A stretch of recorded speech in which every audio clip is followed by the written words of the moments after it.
So you're playing Genshin, you're doing some 10 pulls, and while you don't get a 5-star, you do get 4-star Charlotte. Now, what do you get with Charlotte besides somebody that I happen to share a career with? Well, Charlotte is a catalyst wielding or camera wielding cryo user who can do team-wide healing with her burst. And in this video, we're going to look at the basics of Charlotte. Now, with Charlotte's normal attacks, of course, her being a catalyst user means that she's not going to do physical damage. And I say that as physical damage appears on the screen. Typically, she's not going to be doing physical damage. We are going to be talking about non-shenanigans Charlotte. Ignore the white numbers on the screen. Doing her normal attacks, she is going to pull out her camera and she is going to take photos of enemies, dealing them not only cryo damage, but psychological damage when they see that printout. If we do her charge attack, then the camera is going to go above the enemies and it is going to hit kind of an AoE of that square that it's laying it down on the field. Anything within its frame, it is going to do cryo damage too. Now for her skill, we have a tap and a hold. If we tap it, she's going to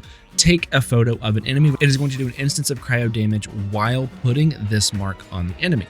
This mark will reapply cryo, doing more instances of cryo damage every so often. And you can see it actually does it fairly regularly. If we hold it down, then this frame is going to get larger. And when it gets fully grown, any enemy up to 5 that are inside of this frame are going to have the instance of cryo damage and that mark applied. This mark will last longer than the tap version. And you can see it actually does have some pretty good range on it as well. So it's kind of like a cryo Nahida, not entirely, because with Nahida, you just kind of have to look at them for a split second to put the mark on them. With Charlotte's, you have to wait for that frame to grow to its larger size to then have like the manual aiming mode that lets you hit up to 5 enemies. Whereas with Nahida, it was just hold E spin, right? It was not anything like Charlotte's where you have to keep them in the frame, you have to wait for the frame to reach its maximum size, but it is still similar to Nahida's. Now with Nahida, you have to cause a reaction for it to reapply the Dendro. With Charlotte, it just reapplies it on its own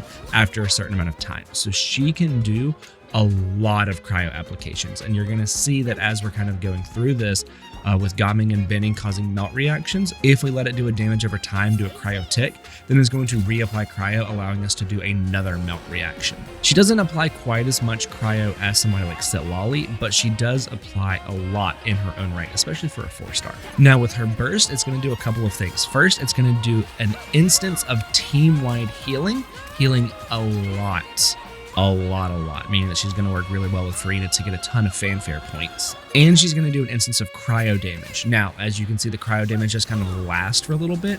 Any character standing within that field, within the burst, is also going to get continuous healing. So the first instance is going to heal your whole team. The second instance of standing inside of the burst is only going to be healing your on-field character. And this healing is going to be based off of Charlotte's attack. So we want to make sure that we keep that in mind for whenever we get to the weapons and the artifacts. But first, we're going to look at her passives. The first one is going to be that whenever an opponent marked by the focused impression that are defeated, which is going to be the mark from her skill, it is going to decrease the cooldown of her skill by 2 seconds, maximum of 4 times, so 8 seconds. It can decrease the cooldown of her skill 8 seconds. So you want to put the mark on the enemy and then kill the enemy to decrease the cooldown of her skill. Her second passive is going to give her a buff depending on the nation that her teammates are from. If they are from Fontaine, they are going to give her a healing bonus. So in this particular party, we have Furina, who is from Fontaine, so we get an extra 5% healing bonus. And then for every character that is not from Fontaine, we get a cryo damage bonus. So because Benny and Gaming are not from Fontaine, she's going to be getting an extra 10% cryo damage bonus. Now the healing from her burst is based on her attack. So whenever it comes to artifact, you have a couple of different options depending on what you want her to do. In this example, I am using a 2-piece Glad 2-piece Reverie set to get up her attack as much as possible, increasing the amount that she's going to heal because she's being partnered with Furina. You could do something like a 2-piece attack, 2-piece clam. You could do 4-piece clam where you're getting the healing bonus and then you're going to be doing physical damage based on how much she heals through her burst. You could also throw Noblesse on her to increase her burst damage, but also increase the attack of your entire parties whenever you use her burst. And if you wanted to run like an off-field damaging Charlotte, then you can run like 4-piece Golden Troop, which is going to increase her skill damage, and then it's going to increase it again with a 4-piece, and then when she's off the field, it's going to increase it even further.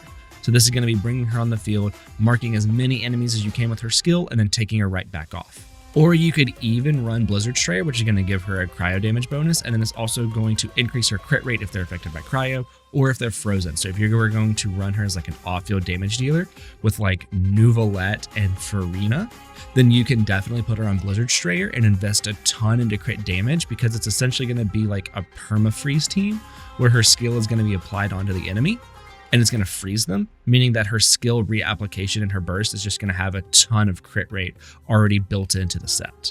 And the healing in that is going to also help Farina with stacking fanfare points. Now for the main stat, it's going to very much depend on the weapon that you're using. If you're using an ER weapon, you're most likely going to be running an attack sans. If you're using an attack weapon, then you're most likely going to be running an ER sans. For the goblet, you're either going to be running attack or cryo damage, depending on if you want her to heal more or do more damage.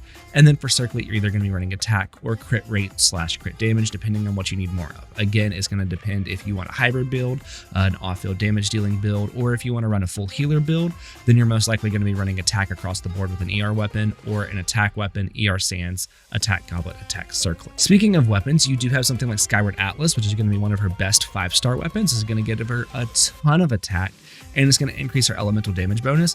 And then that little bit of physical damage that you were seeing earlier is also coming from the passive of this weapon.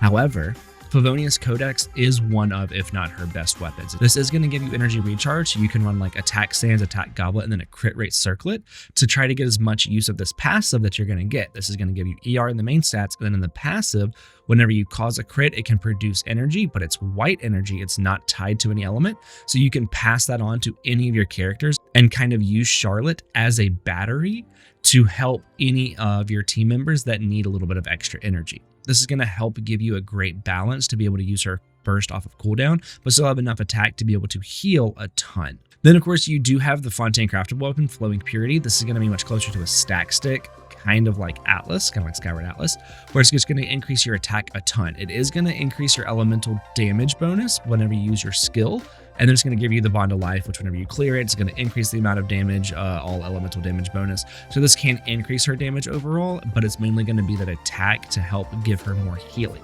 Then, of course, if you're going to be running her for an off-field damage dealer, you do have something like Kagura's Verity, which is going to be her best weapon other than something like Skyward Atlas, where you're going to be wanting to get that crit damage, but she can also fully take advantage of that passive. Whenever you mark an enemy with the skill, it's going to be able to easily get her the 3 stacks that you need to make full use of the passive from Kagura's Verity. And then, of course, if you did do an older event and got the Oathsworn Eye, which is a catalyst, this is going to be great for her. It's going to increase her attacks, so her healing's going to do more, but then it's also going to increase her energy recharge by 24% after using her elemental skill.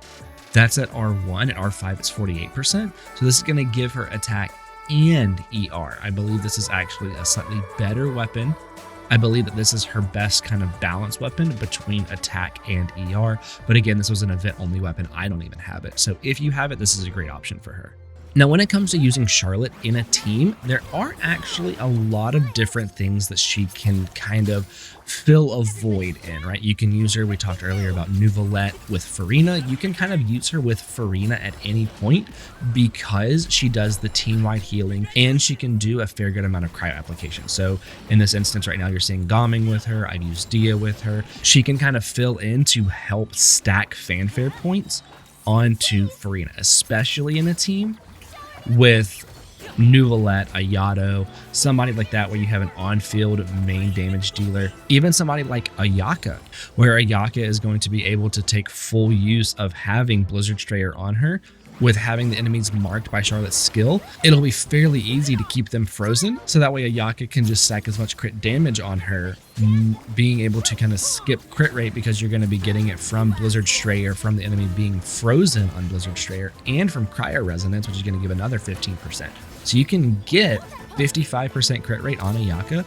So you can get 60% crit rate on Ayaka just from having Cryo Resonance, frozen enemies, and Blizzard Strayers. So Charlotte could actually work really, really well in an Ayaka freeze team with Farina. She can even slot into some Bloom teams if you're going to be trying to run like a Fridge Bloom or a Hyper Fridge team. Then she can slot into that team as well, depending on who you'd be running on field as your Dendro driver or Electro driver in some instances, because frozen enemies can still have blooms made off of them because Dendro and Cryo do not have a reaction and because of how the freeze reaction works. So it's a little bit deeper than I normally go, but you can use Charlotte in something like a hyper fridge team. Now I do plan on making a DPS Charlotte because as a photographer, I feel like I have to take the camera girl, and I've got pink hair now. So I feel like I have to take the pink haired camera girl and turn her into a DPS because why the hell not, right? Now that is going to be it for this video. If you liked the video, comment, subscribe, follow, all of that fun stuff, and I'll see you in the next one.